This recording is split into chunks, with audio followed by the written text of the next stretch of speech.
Had a great question come in this week on fasting tips, fasting tricks, and how to make a fast more successful. If you're kind of curious yourself about giving fasting a go, you're going to enjoy this video.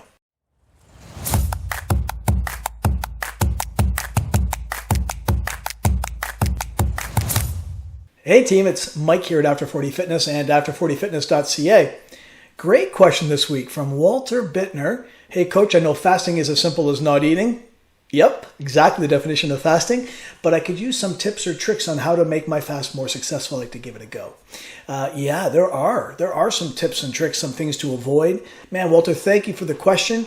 And again, questions just like this turn into videos just like this one. If this is your first time to my channel, or you haven't yet, please do subscribe. Hit the like button. If you get anything out of this video, any gems or nuggets you're going to steal and apply, please do smash the like button. But otherwise, this is one of those videos you're going to want to share. If you know anybody who's in a calorie-restricted mode, if it's keto or low carb, or they're considering fasting, or maybe they are fasting, make sure you share this video with them and throw it in social media as well if the topic comes up. It might be because of my background as a project manager, particularly an IT project manager, that I'm all about goals, that I'm very much about, especially SMART goals, that they're specific and measurable, attainable, realistic, and timely. And I think that when it comes to fasting, too many jump right into a fast without first proper thinking about it, planning, coming up with some definitions and some terms that are going to be applicable to them. For example, is your purpose of your goal just to see if you can do it, to accomplish a personal goal, a personal best of trying to go 24 hours without food? Second, is the purpose behind it to reduce inflammation? Perhaps it's to improve if you happen to have cognitive brain fog, for lack of a better way of putting it. What if you have a medical condition? Prediabetes, insulin resistance, diabetes, particularly type 2. What if if you're a woman and you have PCOS or hormonal balances for either men or women? All of those things can be improved with fasting if it's your goal. Right? If it's just to see if you can go 24 hours, great. But if it's also, it could be potentially more often than not, it's to maximize fat burning, to lose some weight. So first of all, we need to know the purpose. If you're intermittent fasting, you probably follow either 16-8 and 18-6, like I'm partial to the Warrior version of IF, which is 20 and 4. It could even be OMAD. If it's an extended fast, will you go to 24 hours? Perhaps you'll stretch to 32 or 36, or you're going to try a 48. Right? So again, those kind of measurements, those kind of metrics, you should know them ahead of time. Set a goal for yourself of when you're going to go, whether it's just until you're hungry or until a particular time on the clock. Now, number two, though, when I talked about defining some of those metrics, it refers to your fast. I don't know if you're aware of this or not, but there are many different kinds of fast. And you need to decide which one you're going to do. For example, twice a month take a day and I do a dry fast. So every other Monday, I just write off the day and I have nothing, not even water. Right? That's the definition of a dry fast. Could be a pure or a true water-only fast. Will you, for 24 hours or less, even just for 16 or 18 hours, will you only consume water?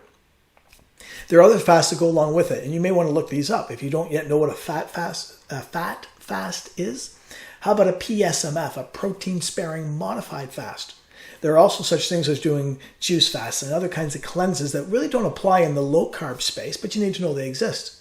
There are people who fast expressly for maximum fat loss. Well, there's some things you need to know about, some nuances about that. Or what if your goal is autophagy? If your goal, if you know what autophagy is, and it's that internal recycling of cellular material, then you can fast in a different way to enjoy some things that a true faster can't have while still having maximized autophagy. Or having autophagy, perhaps not maximized, but to a degree. Then the two nemesis, the hormonal nemesis of autophagy, there's two of them. There's insulin and mTOR. Your purpose then in an autophagy fast is to limit insulin and mTOR, which means anything you ingest, you can have whatever you want that doesn't impact either of those two. While fats don't. The impact from fats to insulin and mTOR is negligible to the point of moot. If you elect to go with more of a clean fast, now when I say clean, it's beyond water only. It's not a true fast anymore, but in a clean fast, it's where we allow coffee and tea. It's where we allow things like electrolytes. And then there's the flexible fast. The flexible fast goes one step beyond clean and says anything that doesn't directly have carbs and calories should qualify. It's where we allow sweeteners, non-carb sweeteners. So in a more flexible approach to a fast, you very well may have, like I do, a Diet Coke occasionally or a sugar-free Monster or sweetener in your coffee.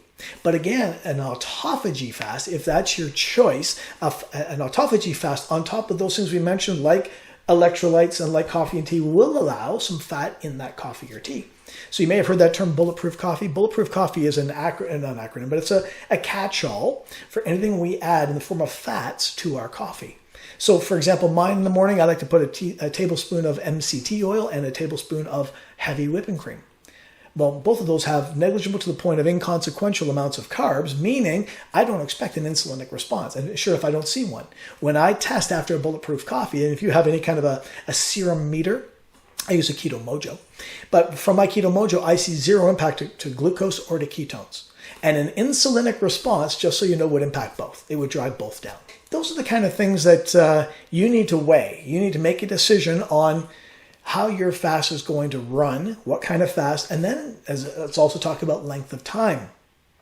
Again, 16-8 seems to be the sweet spot for most people. Most people can skip breakfast, go from dinner the night before until lunch. That's 16 hours. Do you have to do keto and fast? Well, of course not. Of course, keto is a completely separate methodology from fasting, and yet, make no mistake, when the two are combined, oh my God, magic happens. There are about 1 billion people who fast per year around the globe. I don't know if you knew that or not. And the vast majority, let's call them 99% of those billion people, have never heard the word keto or ketosis. And yet for religious reasons, they find themselves fasting. And so we got to be clear that, yeah, keto is a methodology all by itself. Fasting is a methodology all by itself. But when the two come together, my God, good things happen. Now, having said that, there is a school of thought or a perspective, if you will, that says, if you're going to just go fast for 16-8 or 18-6 or even 20-4 and then go right back to junk food, what's the point? Oh, believe me, there are plenty. That when you weigh the benefit of ketosis versus the benefit of intermittent fasting, the favor tends to go to intermittent fasting because those 16, 18, 20 hours of low insulin, that is what improves us metabolically. I mean, to the nth degree. The fact that in that window that someone who has never heard of ketosis eats crap doesn't negate the value of their fast. However, when we combine the two, when we have the ability and the willpower to eat keto, and therefore be in ketosis from the moment we start our fast until the moment it ends, well, never mind that because we'll continue eating keto, my God, good things happen. That really is the meshing of two good worlds to make one utopia. And if there was a panacea for all the issues we face metabolically today in the form of a bad diet or an oppressive environment as far as chemicals go, not to mention just the food that has made its way into our grocery stores. When you talk about seed oils and just the pure refined crap, the carbs that our kids and ourselves, if you're still a non-keto eater, then you know what I'm talking about. The cereals, the grains, everything's bleached and white. Then the best possible solution is a combination of keto and intermittent fasting. One of the most common mistakes I see when people are fasting is omitting electrolytes, omitting sodium in particular, salt. Oh my God, we've been so taught to abhor salt in all of its forms, and yet what a mistake that is when it comes to keto and in particular to fasting. But electrolytes, and by electrolytes I'm referring to the big two being potassium and magnesium, and there are a couple of others, but if we can take care of sodium, magnesium, and potassium in our diet in some way, shape, or form while fasting, that'll make such a difference. One of the reasons people stop fasting or quit fasting altogether is because of how they feel. And it's remarkable the physiological impact that fasting and ketosis for that matter has on us. But one of them, if you've ever heard this term before called diuresis, is that we expel a lot of water. And along with that, we expel a lot of electrolytes. And so one of the first recommendation I make to anybody, whether they're going keto or going to incorporate fasting, is go find yourself a good source of electrolytes. Now I'm partial to one, I'll show it here, called Vega Hydrator. And it's an electrolyte mix that you can mix in water. It's got a little bit of a sweet flavor, a little bit of sucralose or stevia in it. But nonetheless, it provides 400 milligrams of potassium, a couple hundred milligrams of magnesium. It's got some sodium. And so on top of the pickle juice I enjoy throughout the day, by the way, pickle juice, I forgot to mention that, for the clean and for the flexible fasting methodologies. As far as salt goes, make no mistake, any salt will do, including table salt. Don't let anybody tell you that table salt's crap. It's not. It's just refined. It's been cleaned of any other electrolytes that are present. But in and of itself, the sodium that's in table salt is just fine.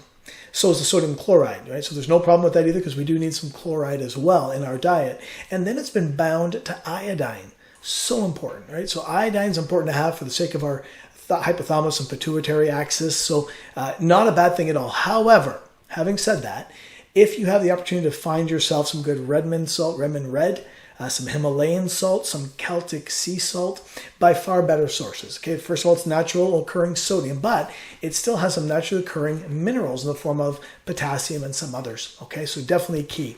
But if you can find yourself a good form of magnesium and potassium, get that. And sip on that, I do throughout the day. A couple of scoops of that Vega Hydrator suits me just fine. Dr. Berg has a really good mix. If you're a fan of Dr. Berg, he put out an electrolyte mix that actually has 1 full gram of potassium. So early on in my journey into keto, I went and got his. A little more money, a little more expensive. So if money's an object, just go to Walmart or Shoppers Drug Mart or somewhere that sells Vega Hydrator. Almost every health food store does. Or they'll have an applicable substitute. But if you do look up Dr. Berg's electrolyte mix, it's phenomenal. And I'll tell you this as a little tip. If you get muscle cramps in any way, shape, or form, you are not getting enough electrolytes. Either that or your electrolytes are fine, but you're drinking too much water. So to me and to my clients, when they come in, they show up for a hit workout or a boot camp, and they say, man, I had cramps last night. I know they don't have enough electrolytes. Now that could be a result of not ingesting enough electrolytes or overdoing the water. Some of them fall prey to some of this media hype, the social media nonsense about drinking half your weight in ounces. Ugh, stupid. Or a gallon a day. That's also one that's caught on. A gallon a day? Are you ridiculous? Right? 130 ounces of water? Well, you need to take yourself to 10 grams a day of magnesium and potassium and 10 grams of sodium, because all you're doing is flushing it right out. I'll post a link to a video I did on water showing that unless you are in extreme heat or you work out, then 60 ounces per day is plenty for the average person, a normal person, to be hydrated. And then if you do work out and or you're in a hot environment, you can up from there. The last couple of comments I'm going to make are tips, if you will, on fasting. I'm going to run through pretty rapid fire. First, don't make the mistake of overdoing your meal prior to a fast. Right? The idea behind getting into a fast is you want it to be as quick and painless as physically possible, to be in that state of increased fat burning, of autophagy, of bringing down your insulin, improving insulin resistance and pre-diabetes. Right? So the idea that I'm going to fast tomorrow, when I get up tomorrow morning, call it Monday morning, I'm not going to have anything to eat, so I better overdo it on Sunday night. Try to fight that urge. That's just a challenge of willpower. But you really just want to eat normally, if maybe even a bit less, to exacerbate or improve your chances of a really killer fast. On top of that, I'll mention about binging after. Again, this goes back to whether you're keto or not. If you are keto and you combine fasting, and when you break your fast, you overdo it, there's a couple of comments there as well. One, as far as breaking your fast, it should not be that big meal. Right? I'm going to recommend to you that what I recommend to all my clients, and myself seems to have worked the best, is to break with protein. And the leaner the protein, the better. So I like a whey smoothie. I'll put a whey smoothie, a nice whey isolate chocolate protein powder, into a cup, maybe a cup and a half of almond milk. I'll throw in a tablespoon of MCT, maybe even a tablespoon of peanut butter or almond butter, and a big dash of cinnamon. Oh, it's delicious. It's delish. Okay, that's how I break my fast more often than not. Even my 18 and 6, I'll break with a protein shake and then an hour later have a normal meal. But particularly on an extended fast, the idea is that beyond 24 hours, there's a bit of a microbiome relaxation effect that happens when you go beyond 24 hours.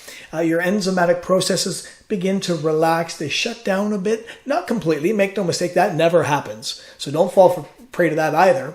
But you want to rev up your metabolism, your gut biome, and the easiest way to do this with a little bit of protein. Right? And again, I'm partial to a whey smoothie, and then a full meal an hour later, then my second full meal 3 or 4 hours after that. But just don't make the mistake of binging.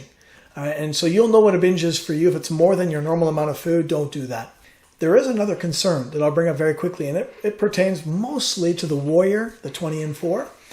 Not so much even the 16 and 8, because I can eat. The 18 and 6, because I can eat 3 times in a 6-hour window. I'll have a meal, a snack, and a meal in an 18 and 6. But with a 20 and 4, the warrior, or the OMAD, also known as a 23-hour in 1, right? So all your food in 1 hour. Study shows, and I'll put the link down below, that the average person who does 20 and 4 or OMAD ingests 650 calories less than their regular diet on a regular feeding day. So I don't know about you, but my keto macros already have me in a small deficit. I'm already in about a 200 calorie per day deficit because of exercise. I eat at maintenance, but because I exercise every day without exception, something physical, I run about a 200 calorie a day deficit. You've just gone from a fast, which is total zero, not total, but 0 calories, to having a calorie reduced diet. And often down to what we'll call starvation level calories, sub 1,000 calories. You have to fight that. 1,000 calories or less has been shown many times to impact your metabolism. Okay, so if you know that on your OMAD or warrior days or your fasting days anyway, you're going to ingest less calories than you're probably already in a deficit. If you use Carb Manager or MyFitnessPal or one of those programs that already has you in a caloric deficit, then losing another 650 is problematic. So you may not want to go with the warrior or worse. You may want to stick with something that allows you to hit your calories in your eating window. I guess that's where I'm going with that is do not make the mistake of thinking that because you're eating less calories on your IF regimen that you can afford not to hit your protein. That will cost you muscle, and I'll put a video down below to prove it. Okay, lots of studies show this. Even the muscle-sparing effects of ketosis won't save you if you don't hit your protein. You must get adequate protein. All right, lastly, I want to touch on, make no mistake, caffeine's awesome. All right, there's so much science in support of caffeine, and I love my 2 cups a day, 1 in the morning and 1 right after lunch. So do yourself a favor and enjoy your caffeine, but please don't make it a crutch. If you need 3, 4 or more cups a day, if you exceed 4 cups a day, you have a problem. Please make an effort to wean off it. Lastly, I'm just going to comment on the negative people around you. Make sure you're surrounded by people who encourage you, who have your interests in mind, who you can count on for support. Often for some people, that's, you can't even count on your spouse. Unfortunately, I can. But make no mistake, social media is a great place to go if you're looking for some support, a pat on the back, and add a girl and add a boy. All right? You don't have time for dadgum crybabies. Okay? If you got somebody who's telling you that that fasting is a mistake, despite all the science that you know about, don't associate with that negativity. Okay, honestly, you need to carve some of those people out of your life. Everyone should have your back. And so if you do find yourself, your willpower being challenged, not so much by the food that you see, images on TV or your kids are snacking, but because of the negativity of other people, all I can say is do yourself a favor and do your best to limit their impact on you. Okay, hopefully that doesn't apply, and hopefully everyone in your circle is supportive of your keto regimen, of your fasting protocol. I got you guys a protein shake. Awesome. I love protein. I know you love protein. I love protein too. But if that's not the case, and perhaps you need to find some better friends, there's number 1. And number 2 is don't hesitate to use any of those means at your disposal like social media. I will tell you that the keto and fasting groups in social media are very encouraging. On that note, I hope you got some good information, some things you're going to take away. Again, make sure you combine keto with fasting. Make sure you get the ball rolling with some good goals. Understand what you're doing, what your purpose is, your goals, as well as which methodology of fasting you're going to employ. Make sure you're careful with your binging on either end of the fast. Caffeine, use it, but don't abuse it. Make sure you got some good friends. And then always make sure you're getting your salt and your electrolytes in you. On that note, see you in the next one.